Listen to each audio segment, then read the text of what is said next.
It's another edition of Time About the Movies, and today we're taking a look at the 3 films of September 7th, 2007. And by the way, yeah, it's very rare that I wear a long-sleeve shirt, but if you're not too familiar with what's going on in the news right now, the weather outside here is pretty cold. Not as cold as it's been the last couple of nights, but temperatures are definitely down below freezing, and I figured why not wear this Christmas gift I got. I'm going to wear it sooner or later. I don't wear a lot of long-sleeve shirts, so I know this is going to feel very unusual for you people out there, but yeah, just wanted to bring that up real quick. But in terms of the movies that we have this week, we have a remake to a classic Western. We have a comedy from Bob Odenkirk, his second in the last year with Will Arnett, and a action comedy with Clive Owen and Paul Giamatti among the cast in it. But before we get to those movies, though, let's talk about the biggest new release of the weekend, and that is James Mangold's remake of 3:10 to Yuma, starring Russell Crowe and Christian Bale.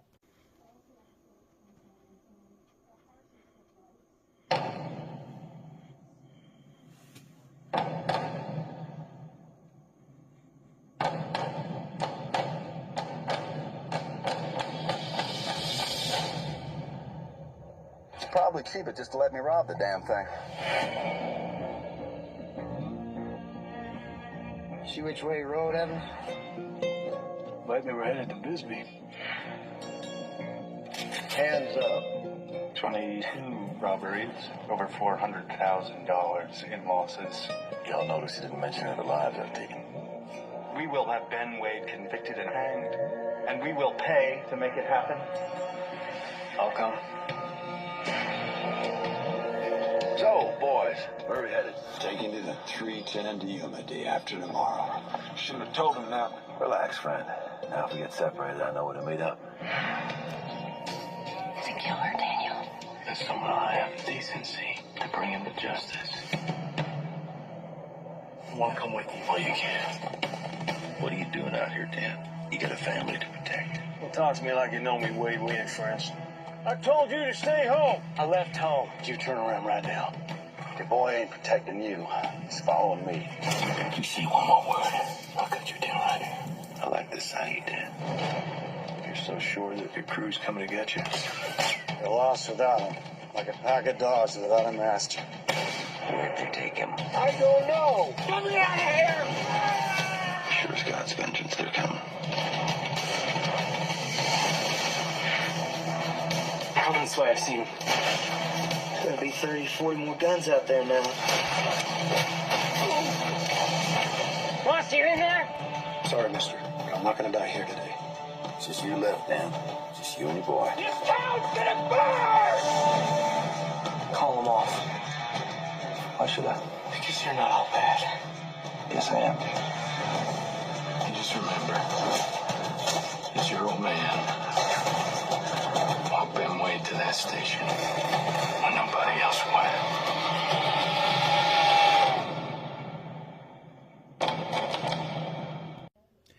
So in 3:10 to Yuma, you have Russell Crowe as a notorious outlaw who is taken to justice by Christian Bale, who plays a rancher impoverished by drought, and takes on this dangerous but lucrative job of taking him to justice, even though even though chaos is usually bound to happen here. This is actually the second. This is, of course, the second adaptation of Elmore Leonard's classic 3:10 to Yuma. The first one was the 1957 film of the same name. And this is James Mangold's follow-up to Walk the Line, which was a really good movie. And if you know who James Mangold is, you pretty much know that he's usually reliable when it comes to making movies. And yeah, this is definitely one of the better underrated remakes that has come out around this time period. This was also a time where, what the hell was that I just did? I was like slurring my words there. I was just like, ugh. I don't drink, by the way, so that's just on me. But as I was saying, this was kind of at a time when, you know, Westerns were coming back into form. I mean, I think Open Range started that a couple years prior, but it took a while for them to get a really good one out of the gates, and this was a really good year for that, because we had this, and then later on we'll have Assassination of Jesse James by the coward Robert Ford, and then and then the next year we'll have Appaloosa, and a couple years later the remake of True Grit. Western was making a comeback back then, and this is definitely one of the examples of a really good Western overall. This was a really good movie, and like I said, it's one of the most underrated remakes ever made, because it was a hit when it came out, but it's largely been forgotten since then. I don't think a lot of people ever talk about this movie, but It's a really damn good movie. Russell Crowe and Christian Bale work off each other so well. You know, you got a great cast that includes Peter Fonda, Ben Foster, Alan Tudyk, Logan Lerman, Gretchen Mol. They work off each other very well here. It's a really engaging and intense movie with these two heavyweight actors coming together and making for a really good movie. And really doing something that's not just the same movie that had been made before. It's a different kind of film overall. I think it works very well as a whole. I think it's a very entertaining film. It's definitely one of the better remakes that came out, and easily one of the best movies that came out in 2007. It's one I highly recommend checking out, 3:10 to Yuma. So with that said, let's go ahead and move on to our next movie, and that is Clive Owen in Shoot 'Em Up. Oh, yeah, Mr. Hero. Huh?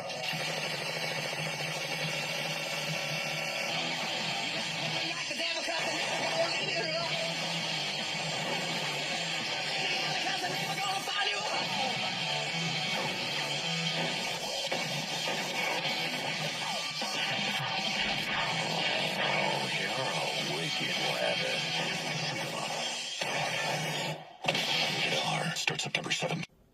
So yeah, this is a very, very odd movie. It's an action film, but it's also kind of an action comedy because this is basically Clive Owen playing kind of a Bugs Bunny type of character if he was in an action movie, and I guess Paul Giamatti's supposed to be Elmer Fudd.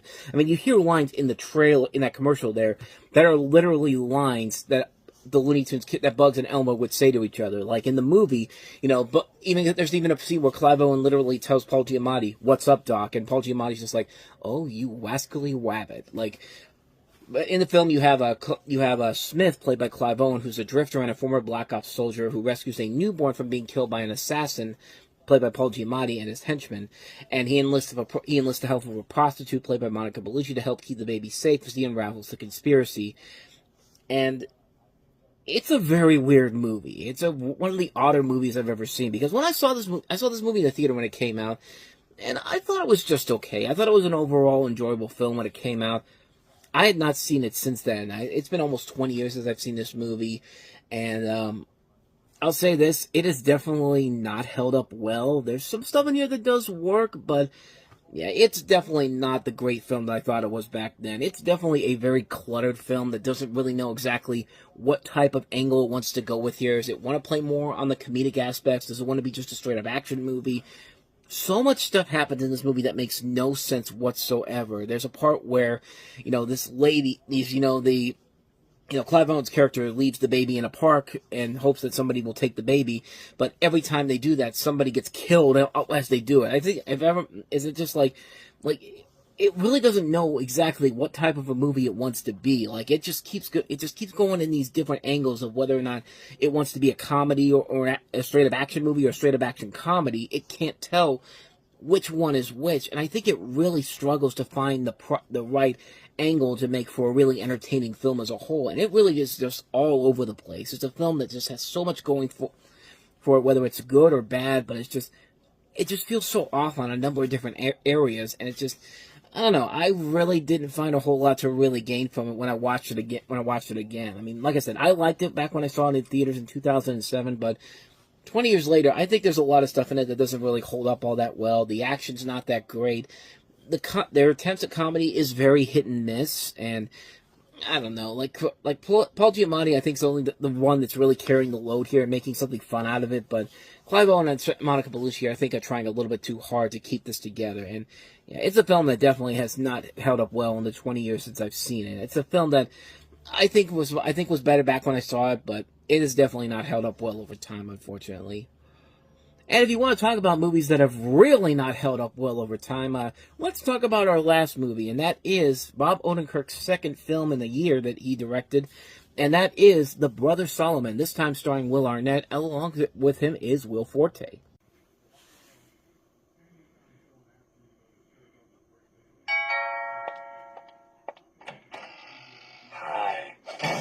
Everything John and Dean Solomon know, they learn from their father in home school. They move a little fast. They seem a little slow. Yes! And when it comes to women, they have a hard time getting it. You ever like to go out for drinks, unwind after a long day? No. Nor do I. I guess I don't understand the dating scene. Really is a mystery to me. Now, to give their father something to live for, He said he wished he could see his first grandchild. they'll have to go Make a baby for Dad! where they've never gone before. What do you say we get out of here, and I go put a baby in you? No strings attached. Are you ovulating right now? This is our first date. That's none of your business. I'm about to make it my business. Marry me. No! This summer, I think we need to broaden our search. You do realize that adoption is a huge commitment. What is your return policy? Get out! their family's future Craigslist came through. Her name is Janine, and she totally wants to do it. Which one of you two's having a baby with my girl? I am. is in their hands. We're not expected to fill this whole thing. Just do whatever you can. Good. Kind of a big morning. Being a dad is a big deal. You should be prepared. Spend some time around kids. Hello, young lady. Want to go get some ice cream? Yeah. Great, let's go. Jenny, come with mommy. Can I ask you what you're doing here today? We're trying to coax that little girl into our car, but her mom's being a real pain in the... Will Arnett and Will Forte. Have you read any books about raising a child? Cavemen didn't read any books. The infant mortality rate back then was like 80%. Pretty good. 80% died.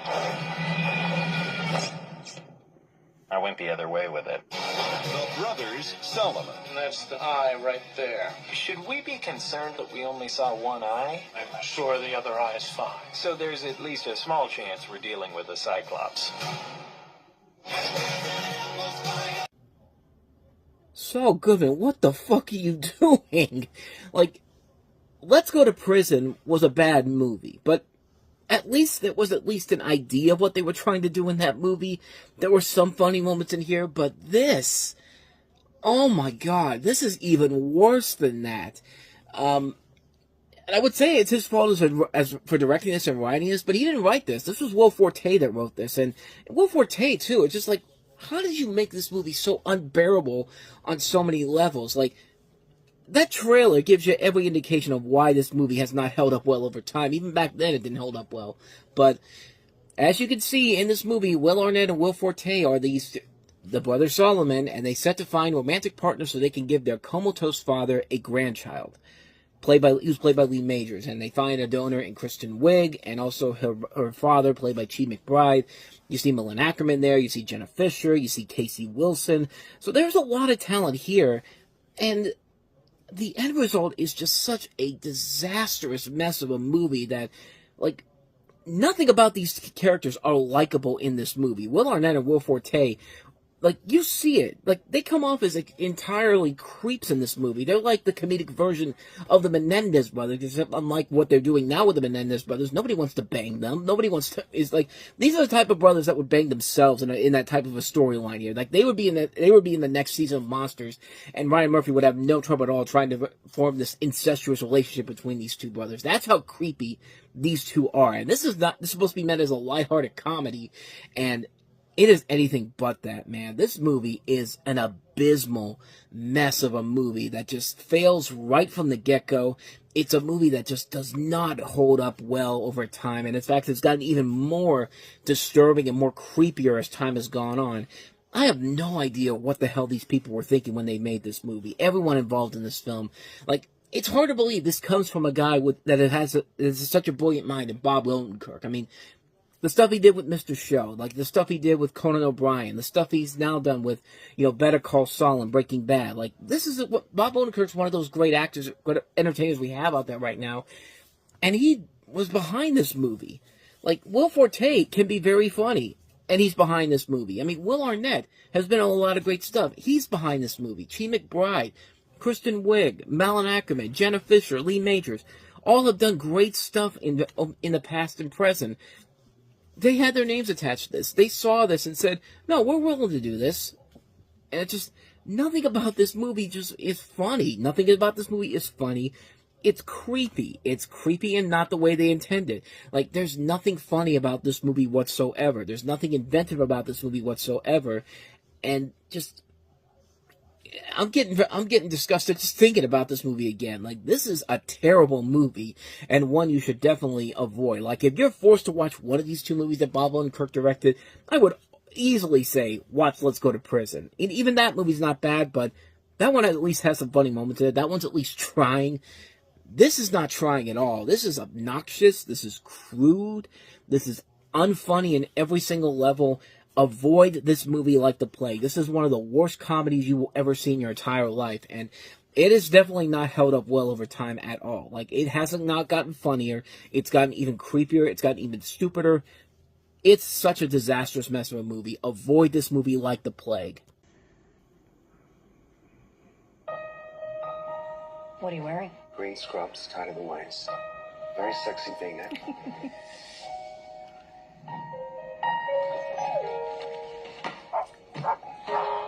Man, don't you know there's a leash law?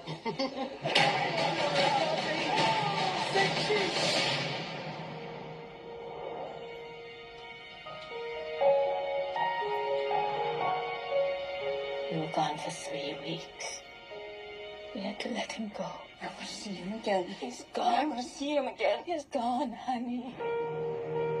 I never understood how people lived with fear. And then it touched me. We got the best detectives in the city working on this. We will find them.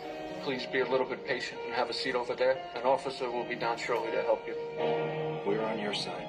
How come it doesn't feel like that? When you love something, every time a bit of it goes, you lose a piece of yourself.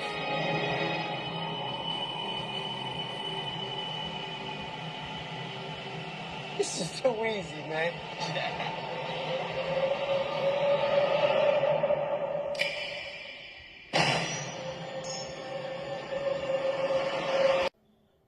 I mean, you can't look at that situation and not think something is up here. I mean, I know those guys are not that smart, and they think it can just get by, being gangsters and all that type of stuff, but you gotta be smarter than that, dude.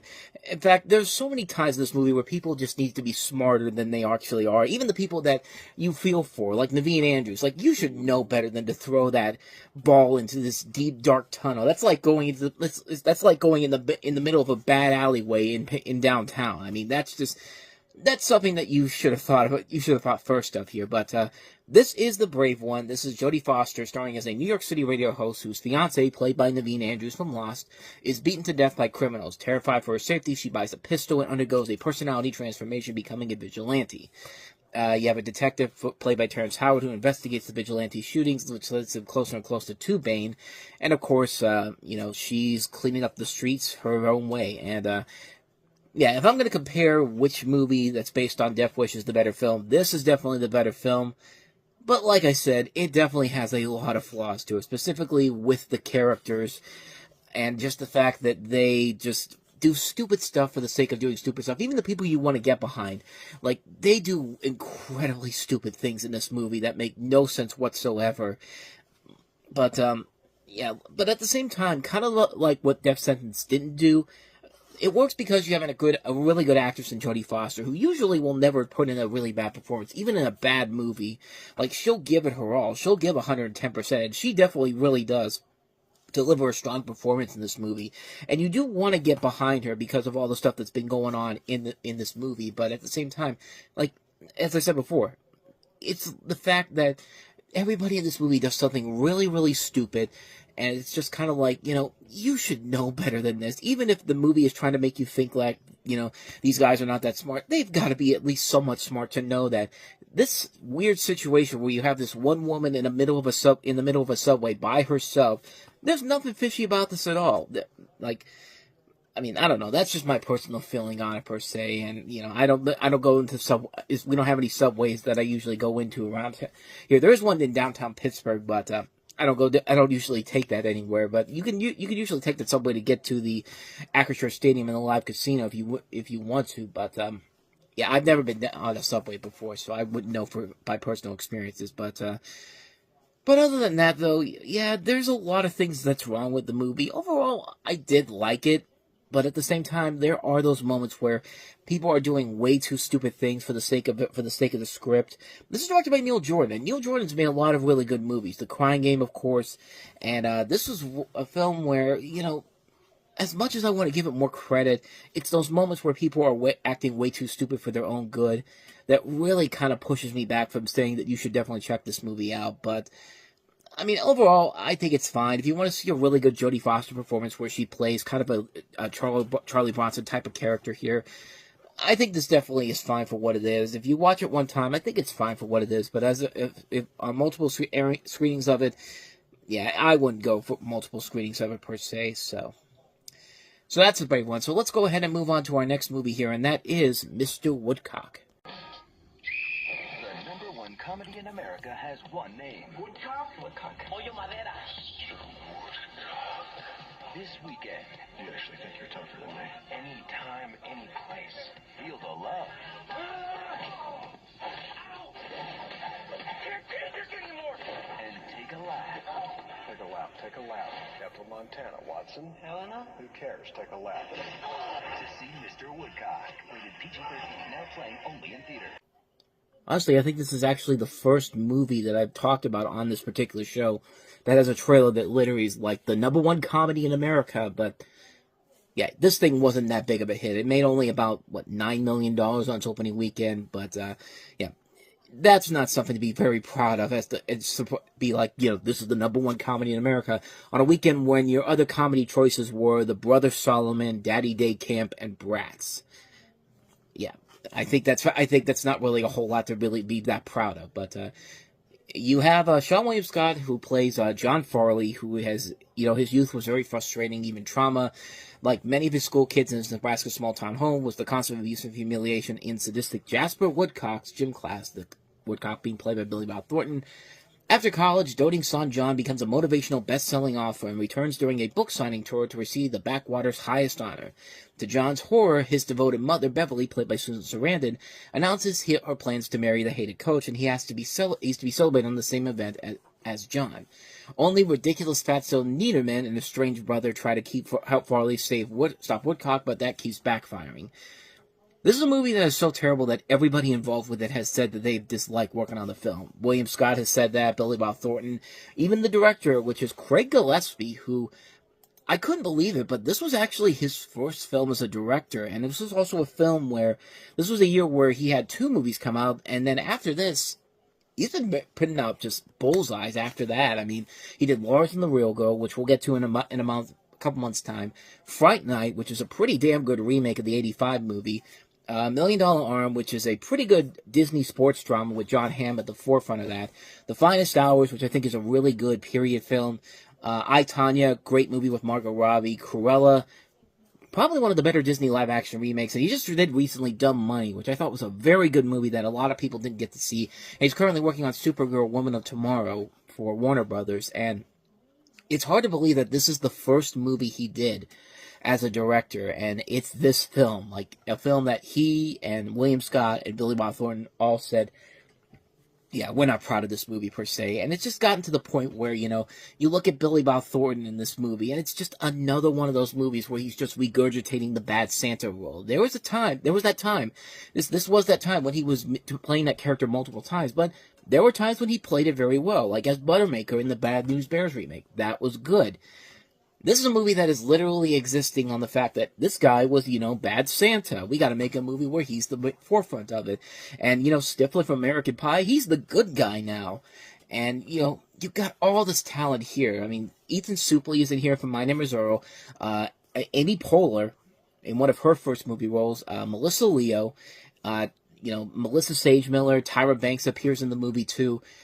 All people that have done so much better than this, and it's good. It's a movie that got so bad they had to bring in the director of Wedding Crashers to finish the film, and he was uncredited for the rest of the movie. And it's just kind of like you should know right there that if they have to bring in a director of a much more successful movie that actually worked to save the film, you're in a real bad situation in general here, and.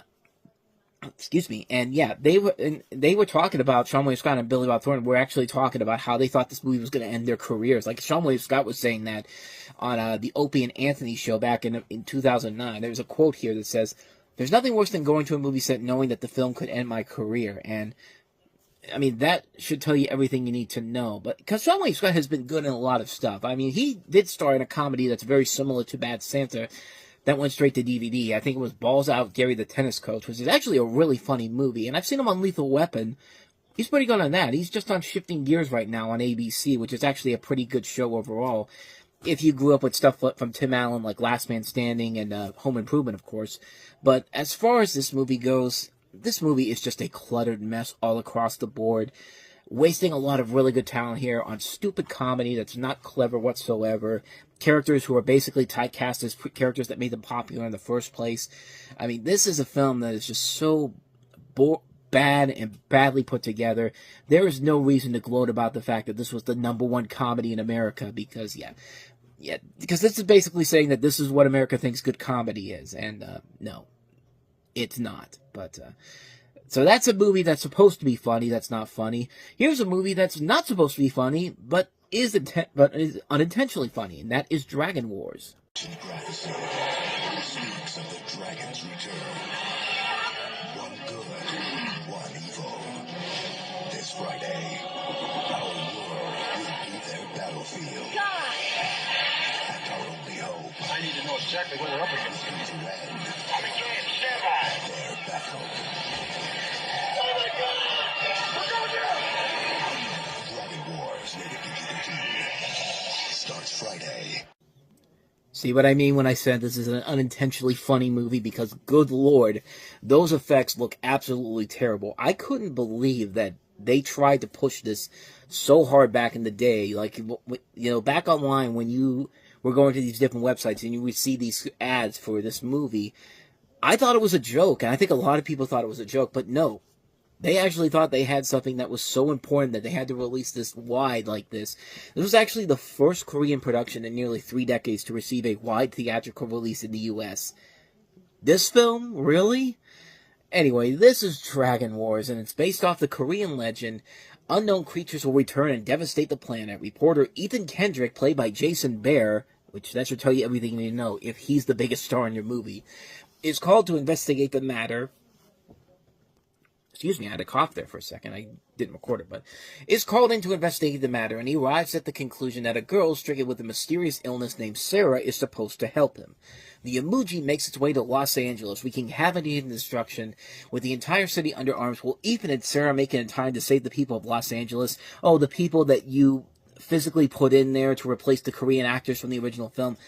I'm not even kidding you. This film was a film that was, you know, it was originally a Korean release, but they decided to take all the Korean actors and replace them with these actors that you may not be familiar with overall, but they were mostly comedic actors at the time. I mean, you have Craig Robinson, who was then of The Office. You have Billy Gardell, a few years before he did Mike and Molly. Retta, pre-Parks and Recreation, is in this movie. And you also have Robert Forster, Elizabeth Pena, Amy Garcia, so Derek Mears, you know, a lot of names that you can recognize right away if you look at the names and see the stuff they've been involved with. Of course, Derek Mears is Jason Voorhees in the 2009 Friday the 13th movie. Amy Garcia has been in a lot of stuff. She was on George Lopez. You know, Robert Forster was in Jackie Brown. He's great in that movie. Everybody in this movie is just, like, they're just not interested in what's going on whatsoever. And it doesn't help that the CG effects in here look absolutely terrible. Like, these effects look abysmally bad. Like, this is one of the worst looking movies I have ever seen in my life, and it's hard to believe that this won the same award that The Host won. And The Host was a great movie that we talked about last year from the director of Parasite, Bong Joon-ho, and yet the same award went to this garbage here. And I've never seen the Korean version, so who knows? So maybe the Korean version is much better, but I've seen the butchered up American version, and yeah, if that's what the Korean version is, then we have to seriously talk about what the hell these people in Korea are thinking of or smoking, because this film was a train wreck of a movie. The monsters weren't scary, the visuals were terrible, the acting is awful, the writing is terrible, nothing makes sense whatsoever. This is a terrible movie. This is an absolutely abysmal film that you should avoid like the plague, because it is that bad of a movie. It is so terrible. Please avoid this movie. Dragon Wars, or D-War if they call it, whatever it is, just avoid it like the plague. Like, I would even say go watch Mr. Woodcock. At least watch something that's supposed to be funny. But But then again, you should watch this movie for just how unintentionally funny it is, because it's not even on a so bad it's good type of level, but it's just so bad it's just kind of like, yeah, this is just a terrible movie. Avoid it like the plague. And yeah, I can't believe they thought this was going to be a big hit. But let's get to some movies a movie that actually has really good visual effects. It actually has a really good, is probably one of the best underrated musicals you may have never seen before. It's Julie Taymor's movie Across the Universe. Is there anybody going to listen to my story? All about the girl who came to stay. Hey Jude, don't make it bad. Take a sad song and make it better. Remember to let her into your heart.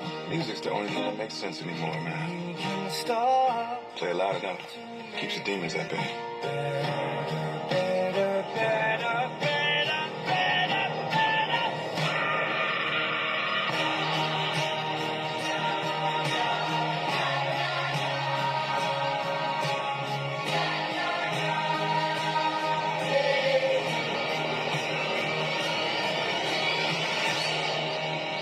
Nothing's gonna change my world.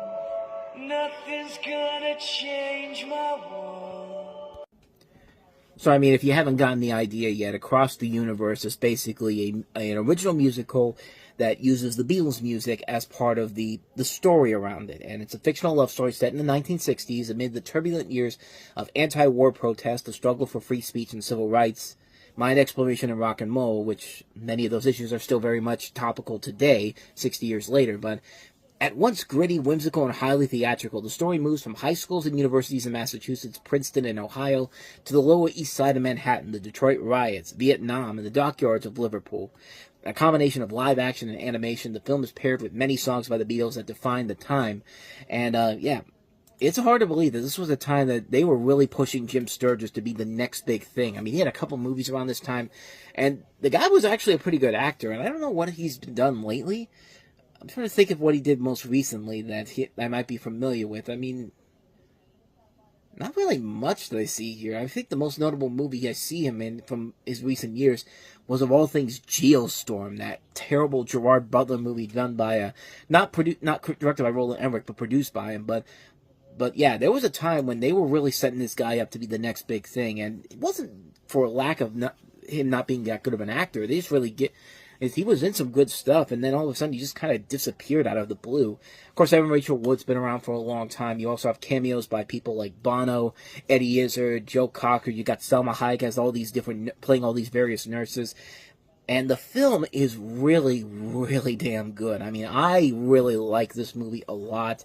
And it's a film that was unfortunately a box office bomb, and might have been a little bit ahead of its time, quite honestly, because it didn't even make half of its budget back at the box office, and it kind of just disappeared. And it was not a well-received movie either. It was mostly a mixed bag film from most critics, but I thought it was pretty good right from the get-go. I thought everybody did a great job with the songs overall here. You know, the singing was actually pretty good. I mean, right from the get-go, you know, you hear Jim Sturgis talking about singing one of the early songs in the movie. What was the name of the song? Girl. And then following that, you have Evan Rachel Wood singing Hold Me Tight, and then they're singing All My Lovin' and like I Want to Hold Your Hand, all these Beatles songs, and it works. It works on a number of different levels. Everything about the movie, I think, works really well. It's a very creative-looking movie. It's a visually pleasing-looking movie. The music overall is really good. I like the ideas of it. I like the way that they're bringing in this commentary for the time period. That is still very relatable, even by today's standards. If you just change a couple things, it's pretty much the same thing in this day and age. It's a movie that really does not get the proper attention I think it deserves. It's a really entertaining film. It's a very creative, visually pleasing film to look at.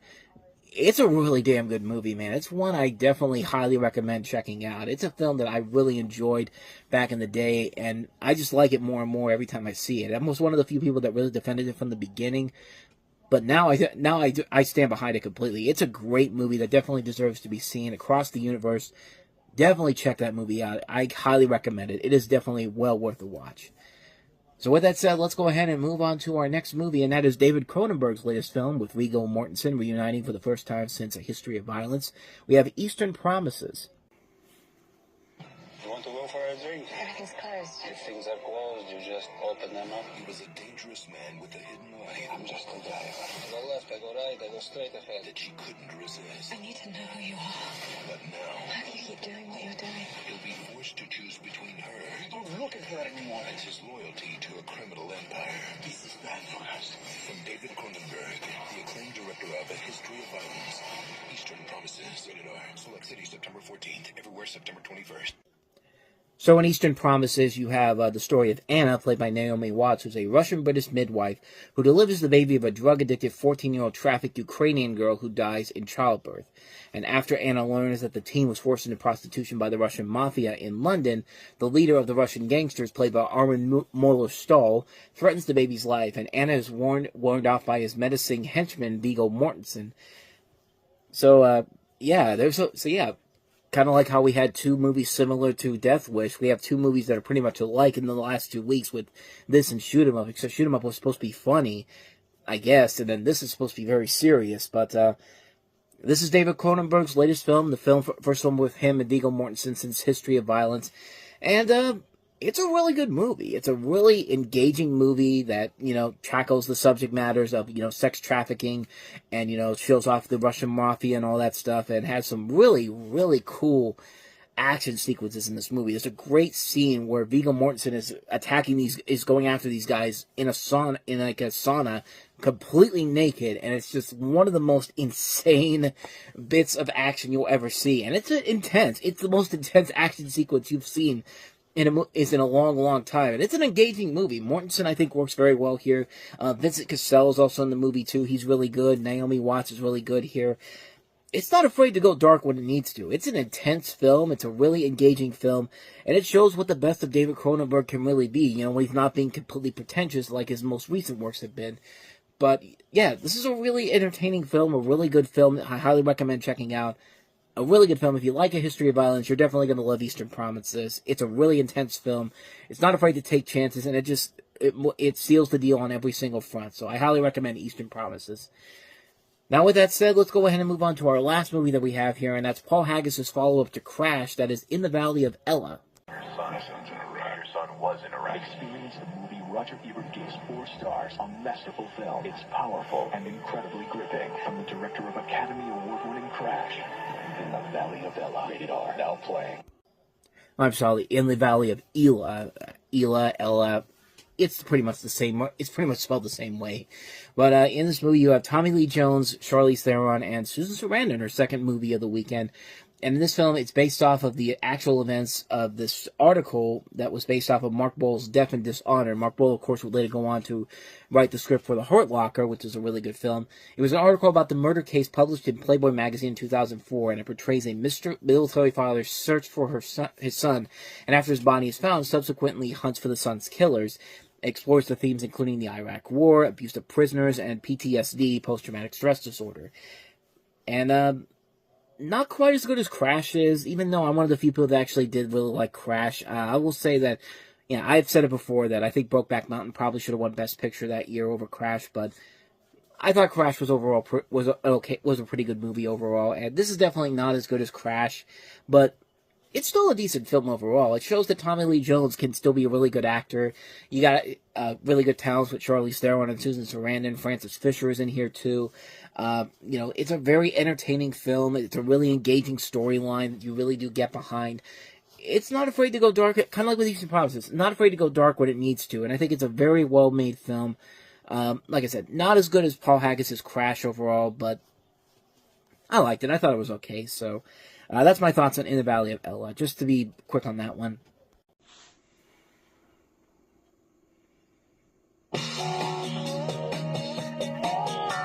Just hours away from the ordinary, there's a place where anything goes. Where the excitement never ends and the party never dies. And the party never dies.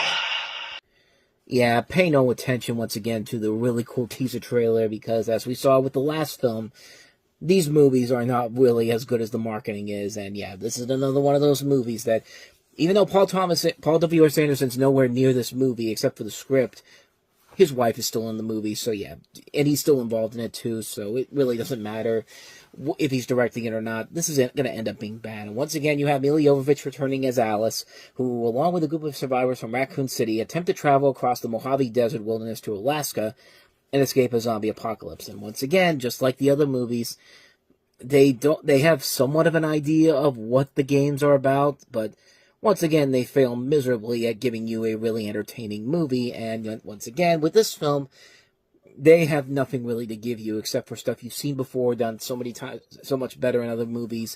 And yeah, there's just nothing of value here whatsoever. Everybody in here is kind of bland. There's no real stakes in this movie. Everyone's just doing the same thing they've been doing in the last couple of movies. You never get a sense that there's an involvement of the characters in these whatsoever. You just feel like that this is a film made solely for people that have no idea what these films are about or what these games are about, and just wanted to make a quick buck because of the name recognition.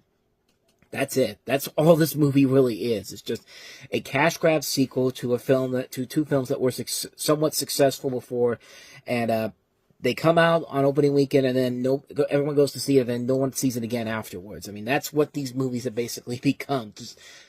Just pointless movies that have no value whatsoever. They are not the same movie as the video games that they're based on. And the film, once again, just leaves you completely empty when it's all said and done. I mean, that's really how I feel about these movies in general. I do not like a single one of these movies, and this one might be the better of the movies in here, but it's still not a great movie overall, so yeah, a skip on that film. And the shit gets even tighter with the next movie we have here. We have Dane Cook in his latest comedy, that is Good Luck, Chuck. I'd like to propose a toast to Charlie for being my lucky charm. Women call him. Hear that, Charlie? What Charlie? Good Luck, Chuck. Whoa. You're a lucky charm. You have sex with someone and then they find their true love. Isn't that how it works? Has everybody lost their minds? That's ridiculous. I guess you are a lucky charm. Do you want to have sex before or after dinner? Actually, I have dinner plans. Buddy, you got the ticket to the big show. You have 108 messages. Yeah, I don't do that with men. This is Molly, Danielle, Stacy. This is Bob. Just hear me out. But now... I'm Kim. I'm Charlie. I'm sorry. Yes! Fess up about this charm. It's quite a scam you got going. No, it's not me. People will believe whatever they want to believe. What seems like a blessing... Kim's the one, man. What makes you think I'll be kissing you, huh? You all right? Oh.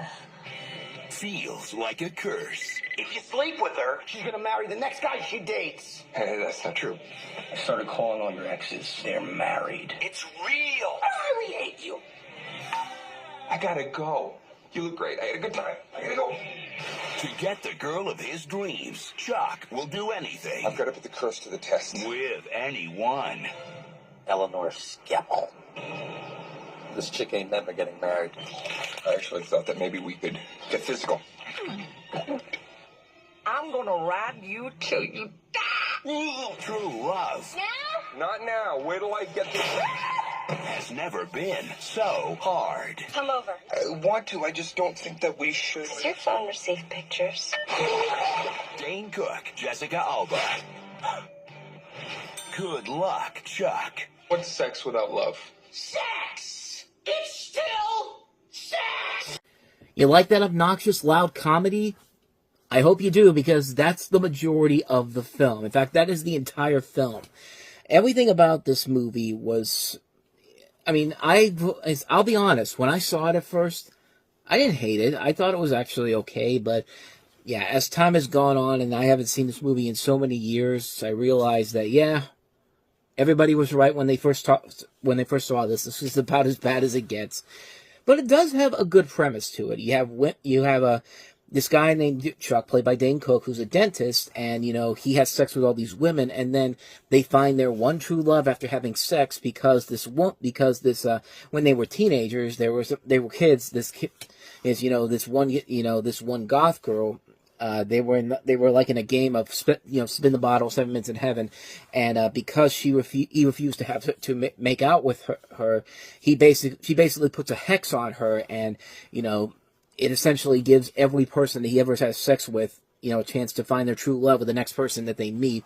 And so he meets this girl played by Jessica Alba, who is a clumsy person.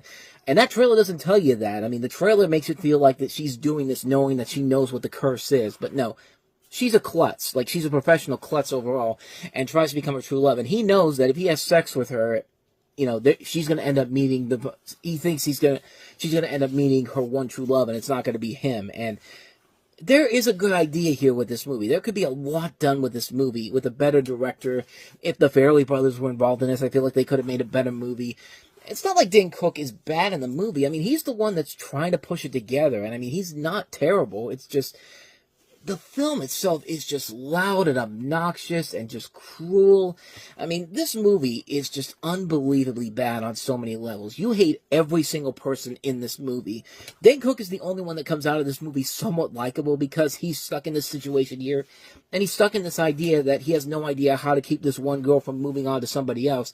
But then again, it doesn't help when he's surrounded by the most obnoxious people on the planet. Dan Fogler in this movie is so goddamn annoying. He is such a terrible supporting character and best friend because, yeah, he's not really much of a best friend in this movie. You know that big woman you see in the trailer there? Like, he does this whole thing where, he goes out, he sleeps with her, and then there's a point where he has to wait to see what happens if she finds her one true love. And so he says to Dan Fogler, yeah, go ask her to marry her, go on a date with her, go ask her to marry her. And, he tells her that she does it, that he does it with her.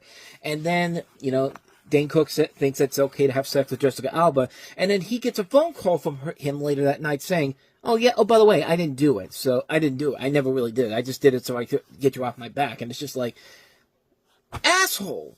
Complete asshole of a character. And it would be something if Jessica Alba was a likable person too, but no, you hate her too in this movie because of just how obnoxious she is, how clumsy she is. Like, yeah, I get it, she's a klutz and all that, but they just take everything to extremes in this movie.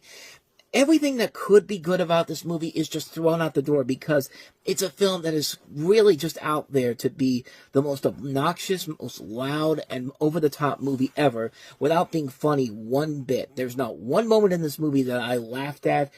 Like, even if you're going to see this for, like, it's an R-rated comedy, so you're going to get to see some boobs, because, some nudity and all that. Nope, don't even get, you get that, but even then, when you get it, it's just kind of like, wow. There's nothing about this that's worth it in the end. I mean, yeah, you've got boobs up on the screen, but, we have this thing called the internet. It was around in 2007, so this is the point of making this movie. Like, like I said, it's a good idea, but without a good director or a good writer to come in there and really make this film actually be worth it. I feel like a really good movie could be made with this if everybody that's in the movie isn't an obnoxious or loud or annoying person. And that's nearly everybody in this movie, that you feel so bad for Dane Cook because he's the sanest one of the entire group in this movie. And, to his credit, he was, like I said, he's not bad in the movie.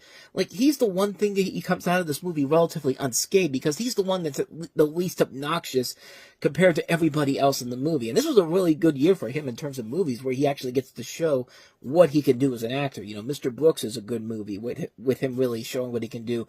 And we'll get to another movie he's in later on in about a month's time now. But as far as this movie goes, man, this movie is so obnoxious. It's so annoying. It's unfunny. It is such a flabbergasting mess of a film where there's so much potential there, but without a really good writer to come in there, a writer and director to come in there and really show the true potential of this, you get this loud, obnoxious, annoying, unfunny movie.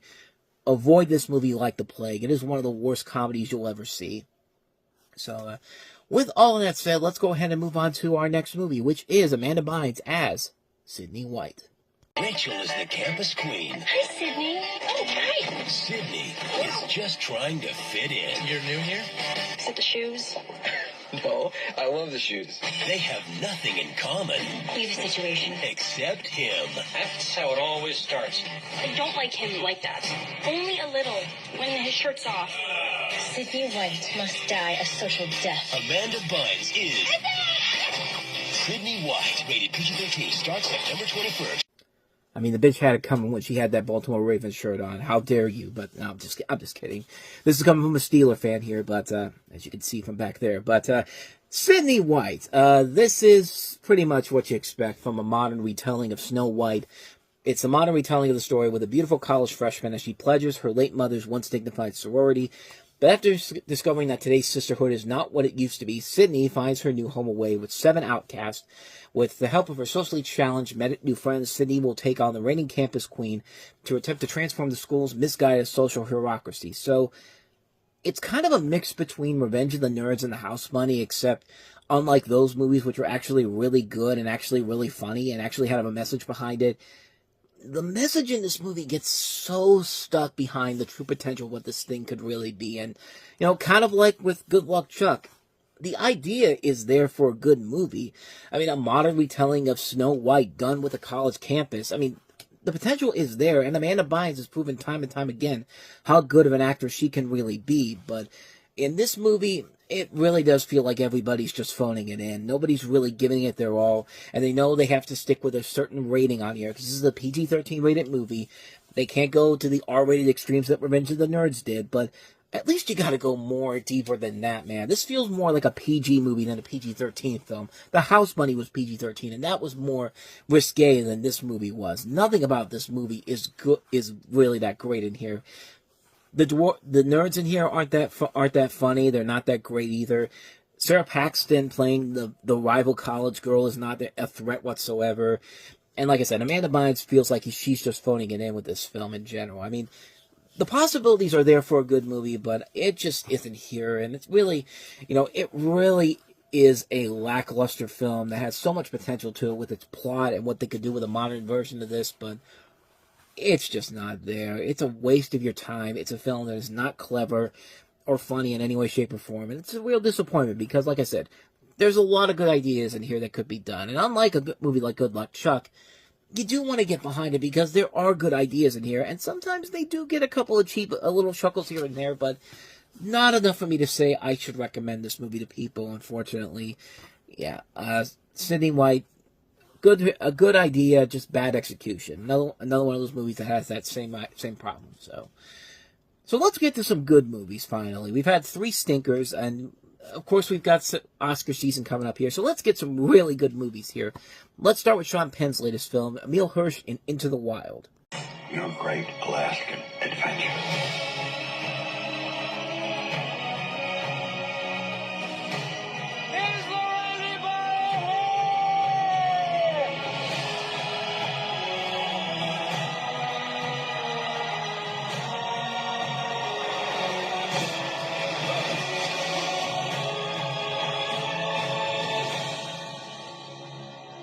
Something in life, reach out and grab it. So this is, of course, based on the true story of Christopher McCandless, who was known as Alexander Supertramp. This was based off of his story that was later adapted into a book called Into the Wild by John Krakauer.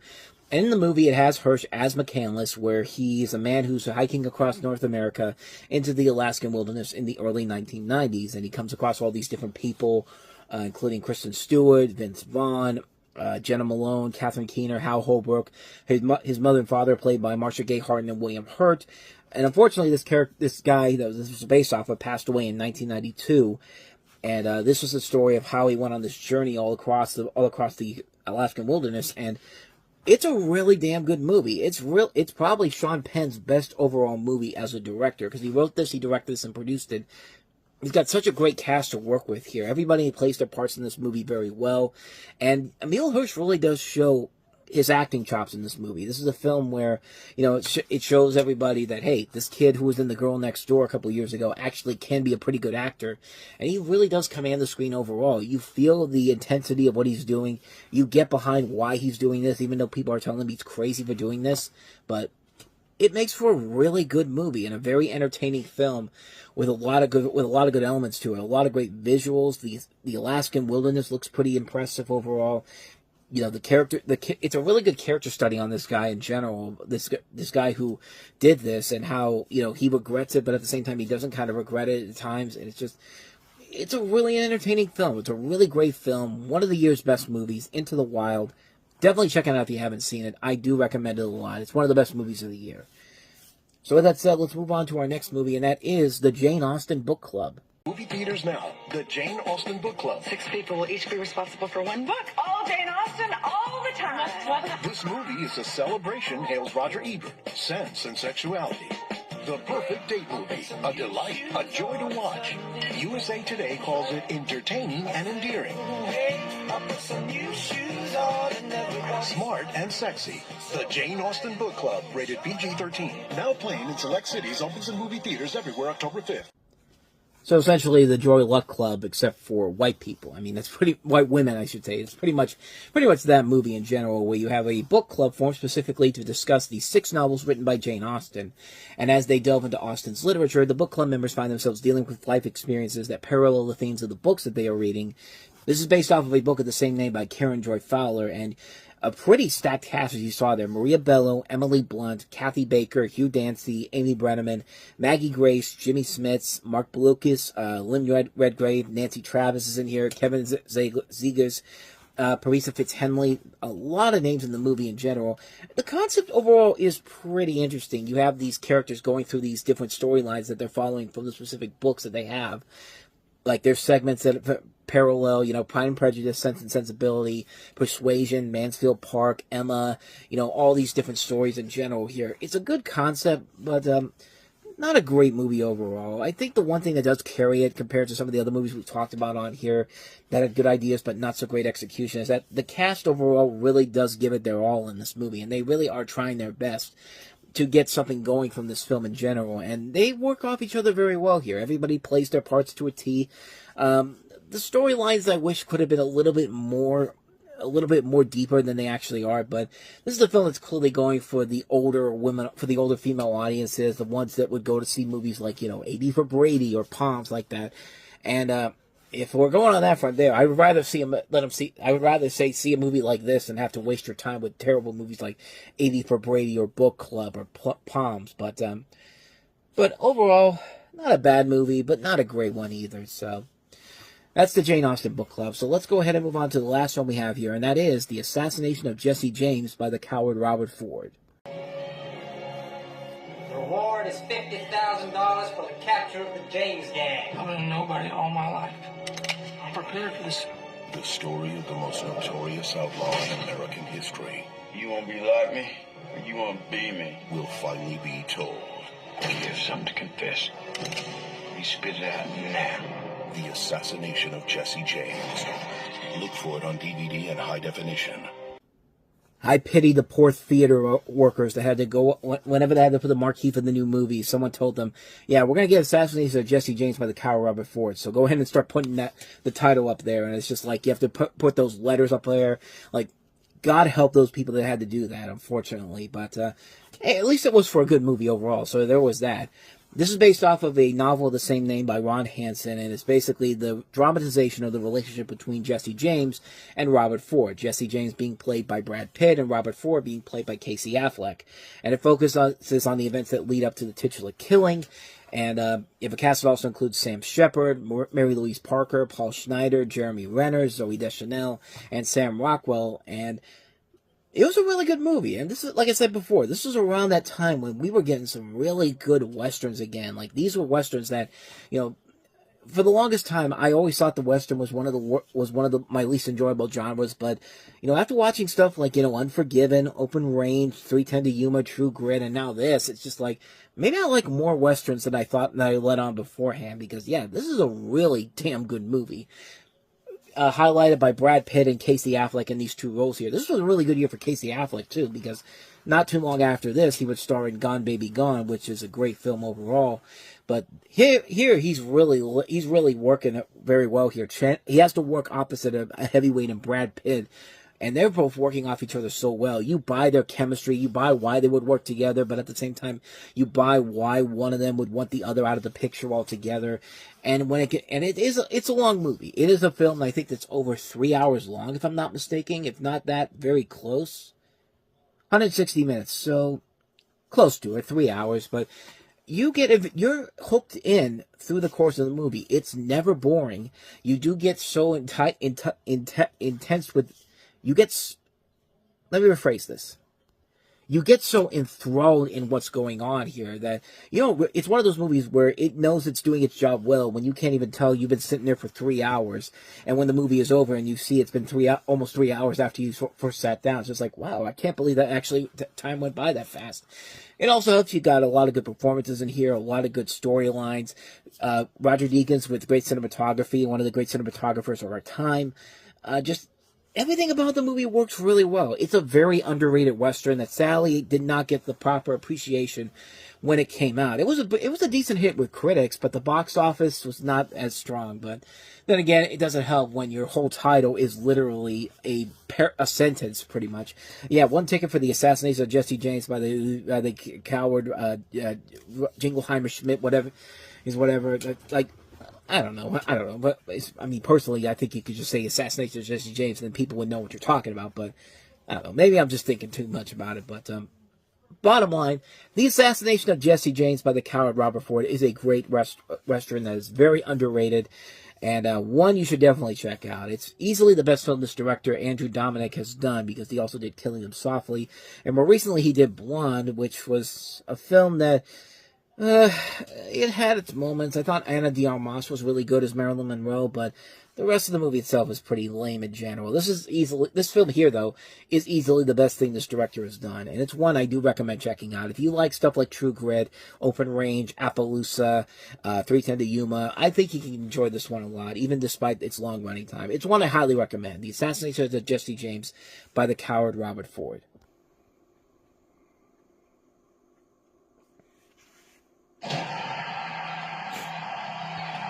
When you look at me, what do you see? You see greatness. Joe Kingman is the toughest player to ever take the field. Blessed with crazy strength and ridiculous agility. But the star quarterback who can take any hit is about to get his bell rung. My name is Peyton. I'm your daughter. Mm-hmm. Hello. I never had a kid. My birth certificate. Your name is on it. My name's not on this. Joseph King. From Walt Disney Pictures, he will demand discipline. Let's go! What if we get in an accident? This helmet stood up to a 300-pound linebacker. It could stand up to anything. But he never had a tackle. A challenge this big. You're my agent. I am not qualified for this. Pick an Annie, Joe. One on the end. The king picked me! Oh, my goodness. We are gonna be just like sisters. Oh, no. You're fired. Now. It all comes down to this. 3 seconds left. Welcome to the magical world of ponies. What happened? Get back in! What have we done to deserve this? He's going to need A little bit of bubble bath. Hayden? a whole new game plan. Hayden! I put sparkles on it. No way. This fall, Is Spike wearing a tutu? Yeah, Spike! the last guy anyone expected You've been playing kid your entire life, and I just joined the dad team. might just be the right man for the job. Dwayne "The Rock" Johnson. Want a cookie? What did you put in those cookies? Milk, flour, cinnamon. I'm allergic to cinnamon. 3, 2, 1, go. Boston Rebels, experience the heat. Boston Rebels, catch the magic. The game plan. Yeah! Good job. Of course, you've seen many, many movies that look incredibly stupid and unfunny. And, yeah, the game plan definitely was one of those movies that really felt like it was going down that path. But This is a movie I actually do kind of really enjoy, regardless of how stupid it is. And as you can tell from the plot of the movie, you have Dwayne Johnson as a professional quarterback who finds out that he has an 8-year-old daughter from a previous relationship, played by Madison Pettis. And, of course, chaos and hilarity ensues. Also, most notably, this was the last movie that actually credited Dwayne Johnson as Dwayne "The Rock" Johnson. So The Rock is no longer part of the equation in this particular case. But, yeah. This is a film just like The Pacifier a couple years ago that could have easily been a terrible movie and just unfunny, uninventive, uncreative by any means necessary, or just plain just a mess of a film. But it wasn't. It was a nice little film. Take the family to see it and have a good time with it. And this movie in particular is definitely in that same category. And I think what elevates it to another level is Dwayne Johnson's performance in the movie. I mean, the trailer has some really good funny moments. I mean, I love that bit at the end with the fact he's allergic to cinnamon. He's got to do his commercial. He's just like, "Boston Rebels, get the magic." Just the way he's saying it, even though he's got this allergy to it. Like, he's great in the movie. He actually is very well done in this film. And his relationship with his daughter, Madison Pettis, it's really good. You also have Rosalind Sanchez in here, Morris Chestnut, Kira Sedgwick. There's a lot of good people involved in the cast in the film that elevates the film to another level. Yeah, it's not a great movie by any means necessary, but it is an entertaining film regardless. It's a film that works for everything that they're going for. I mean, yeah, it is what it is. I mean, you watch the trailer for it, and yeah, if you don't know what you're going into it already, you're going to be disappointed by it. But if you go into it knowing, you're probably going to see either a really, really bad sports family comedy or a family comedy that actually does kind of have a little bit of a surprise heart to it. And that's what I got in the latter. It does have a little bit of a heart to it. It's a very well done film for a Saturday afternoon. If there's nothing else on TV, you can watch it on Freeform or the Disney Channel and have a good time with it. It is what it is. I mean, it's a stupid movie, but a fun stupid movie, and I kind of admired it for what it was trying to do. It was actually kind of a much better movie than I thought it had any intention to be, quite honestly. So, I do recommend it. I actually think if you go into it with the right mindset, you can definitely find a lot to admire about the film. I thought it was pretty good, so I recommend the game plan as a good, fun, Saturday afternoon type of movie to watch with the kids. But other than that, though, I mean, it's not a bad movie by any means necessary. It certainly could have been a whole lot worse than what it actually is. It's actually a pretty decent film overall, so with that said, that's the game plan. Let's go ahead and move on to the next movie, and that is Peter Berg's latest film, The Kingdom. Allow us to help catch this criminal. An elite FBI team sent to Saudi Arabia. A man who can plan mass murder scares me more than anything. Must stop a killer before he strikes again. We're gonna find him now. You're not safe at night. We're safe during the day. Leave your world behind and enter the kingdom.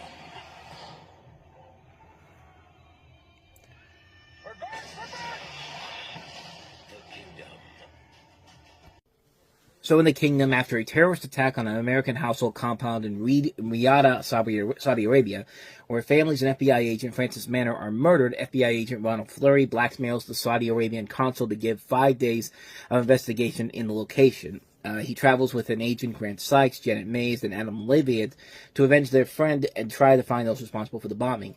The agents find all sorts of difficulties in their investigation, but they are supported by Colonel Fariz Al-Ghaza, who advises the team to how to act in a hostile environment. And as I said, this was directed by Peter Berg, who has made a lot of really good movies as a director, and this features a cast that includes some very notable names all across the board. That's the aforementioned Jamie Foxx, Chris Cooper, Jennifer Garner, Jason Bateman, Jeremy Piven, Richard Jenkins, Tim McGraw, Kyle Chandler, Francis Fisher, Danny Houston. I mean, a lot of notable names all across the board in the film. It's a movie I actually really enjoy. I think it's a very entertaining action thriller. The action elements are very good. It's a very engaging and intense movie. It gets gritty when it needs to be. It gets darker when it needs to be. It's a film that just works all the way across the board. It's a very entertaining film, very intense film. There's a lot of really good actors in the movie that carry the load. It's definitely a film that I don't think got... I mean, I say it doesn't get the proper respect. It wasn't a bomb when it came out, but it didn't really perform as well as I think a lot of people expected, especially with the cast that it had on there. I mean, it's a really good movie. It is a film that I think definitely deserves a little bit more of a recognition to it as a good movie. as it is, yeah, it's a really good film, and if you like some of Peter Berg's other works like Lone Survivor, you can definitely get a lot from this movie in particular to really appreciate. I thought it was very good. I highly recommend it. Check out The Kingdom. With that said, on to the next movie, and that is Feast of Love. Goodbye, Bradley. My wife left me for another woman. Bradley Smith couldn't catch a break. You can't have the dog back. That's my dog. We're gonna keep him. We had a deal! But on September 28th, I really feel like it's time for me to get on with my life. he'll get a little help You just gotta stay alert. finding what he needs. Call me. Oh, would you look at that? That's fantastic! Feast of Love. You go buy yourself a new dog. Rated R. In theaters everywhere September 28th. Yeah, don't let that commercial fool you. This is not just a movie where it's just centering around Greg Kinnear and Morgan Freeman.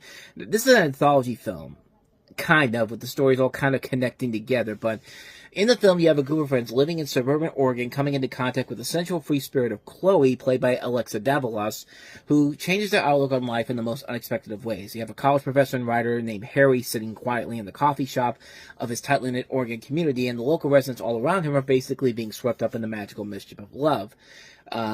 The coffee shop owner, Bradley, played by Greg Kinnear, has a bad habit of looking for love in all the wrong places, and his relationship with his wife is a prime example of what happens with that. Meanwhile, you have a frazzled real estate agent, Diana, becoming ensnared in a taboo affair with a married man. David, lovely newcomer, Chloe, attempts the formidable task of romancing the troubled soul, Oscar, and Harry's own wife, Esther, affectionately tries to get through to her husband as he wrestles with the pain of losing a loved one. This is directed by Robert Benton, who, as I said before, did Kramer vs. Kramer, Places in the Heart. We talked about one of his movies last night on Flashback, Nadine, but this was the last movie he ever directed, and it's definitely not a way to go out on top, unfortunately.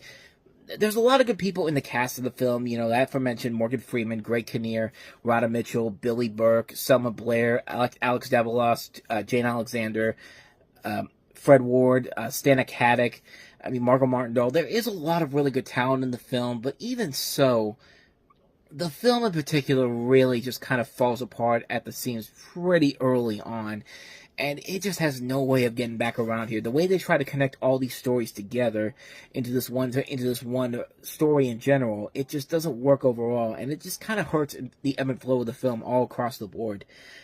It's a film I was kind of let down by, especially considering this was the last film by this really good director, and he hadn't really done anything of noteworthiness for a long time, and for him to just go out on kind of a whimper here, it's kind of disappointing to see that. It's a shame that this happened to him, and, yeah, not much more to say about the movie itself, except that it's kind of bland, it's not that great overall, kind of a disappointment all across the board, unfortunately. So, skip on, Feast of Love. So with that said, let's go ahead and get back to some good movies now. Wes Anderson's latest film is next up. It's The Darjeeling Limited. I think we have a chance to make this kind of a life-changing experience, and I think we need it.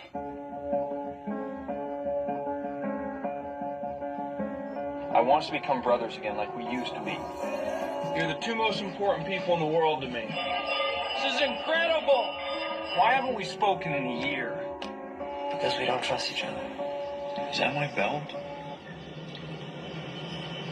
Can I borrow it?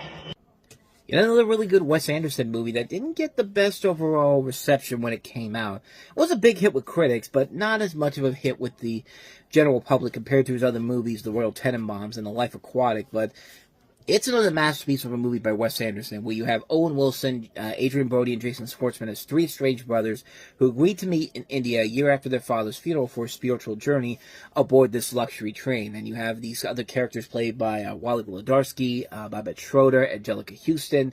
You have Natalie Portman, who also starred with Schwartzman in a prequel short that came out after this, Hotel Chevalier, which is actually really good too. Bill Murray's also in the movie as well. You have a lot of really good recognizable people in here. And it's yet another visually gorgeous and brilliantly written Wes Anderson movie, boasted by these strong performances by the three leads. Not much more you really add to it per se. It's just everything that you love about Wes Anderson is in this movie. The great comedy, the great direction, the great sense of drama they throw in there. Everybody plays their parts to a T. It's just one of those great, unique experiences that you come to expect from a guy like Wes Anderson, and it shows up very well in this movie. Not much more to say. It's a great film. I highly recommend it. Check it out. If you love Wes Anderson's other works, you're going to love this as well. The Darjeeling Limited. So with that said, on to the next movie, and that is Lust, Caution from director Ang Lee.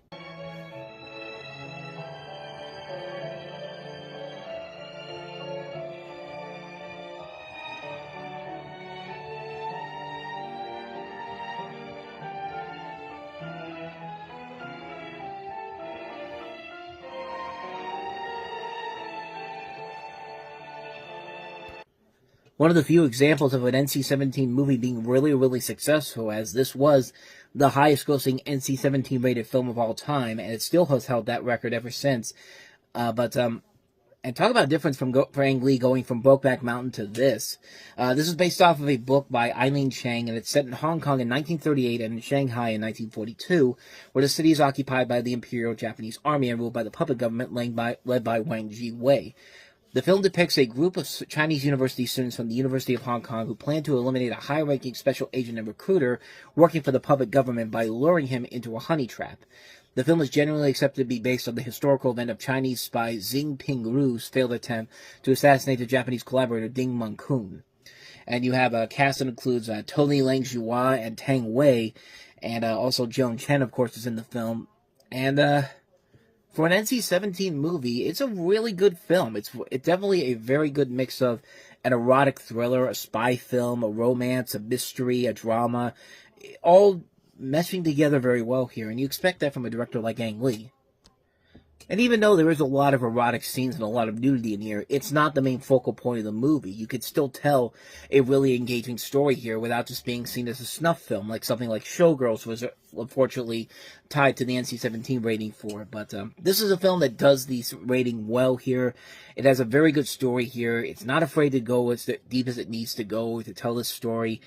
And it's really impressively done. These actors put a good story to could have put a good effort to make this work, and it's a very underrated film from Ang Lee. It doesn't get the attention like his other works does, but I thought it was actually really well done. I think it's a very entertaining film. It's one I definitely recommend checking out. Lust, Caution. Definitely check it out.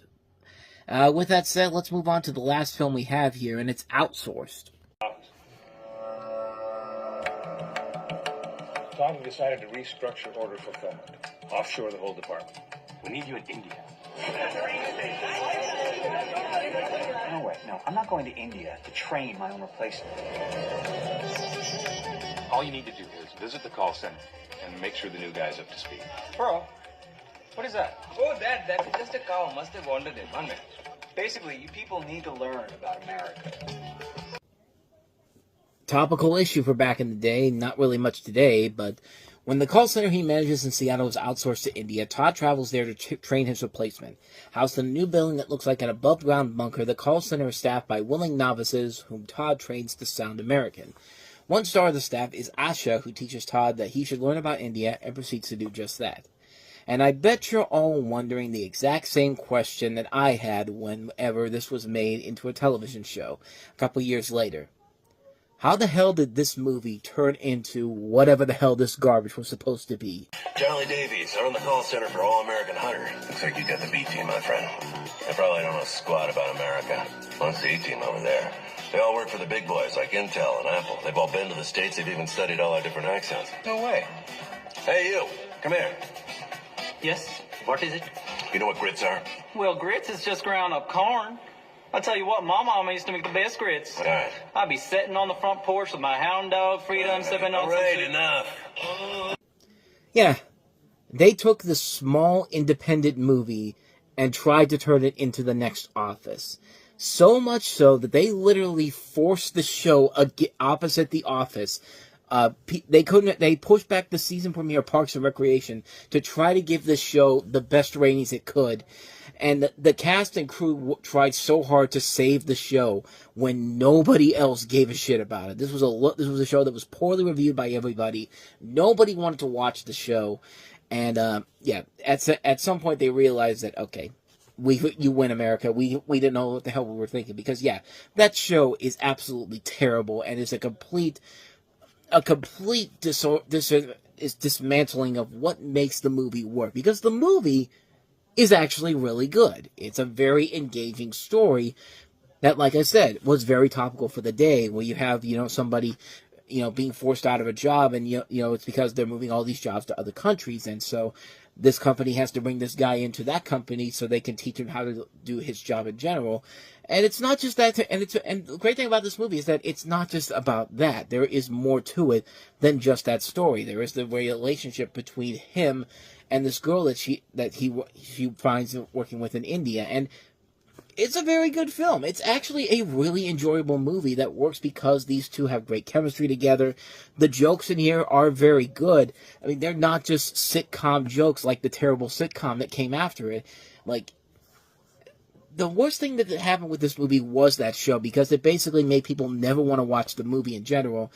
And it's a shame, because they really do miss out on something that actually is very charming, very funny, very creative, very visually pleasing to look at.